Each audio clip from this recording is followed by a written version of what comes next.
গঙ্গাসাগর হোটেলের থাকা নিয়ে অনেক প্রশংসা করলেও এবার আসি খাবার দাবারের ব্যাপারে। গঙ্গাসাগরের আশেপাশে কিছু খাবারের হোটেল থাকলেও আমাদের সেটা দেখে ঠিক পছন্দ হয়নি, তাই আমরা ঠিক করেছিলাম চাই খাবো, হোটেল থেকেই অর্ডার করে খাবো। এবার আসি খাবারে।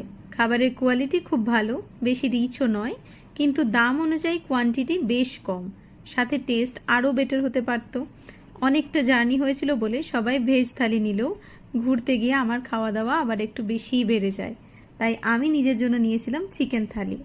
পরে মনে করলাম ওদের ওই ঝোল ঝোল ঝিঙে পোস্তর থেকে আমার চিকেন থালি অনেক বেটার ছিল। চিকেন থালিতে ছিল ভাত, স্যালাড, ডাল, ঝিরিঝিরি করে আলু ভাজা, আলু পটলের তরকারি আর চিকেন, একটা আলু 2 পিস চিকেন। আর ভেজ থালিতে শুধু চিকেনের বদলে ছিল ঝিঙে পোস্ত।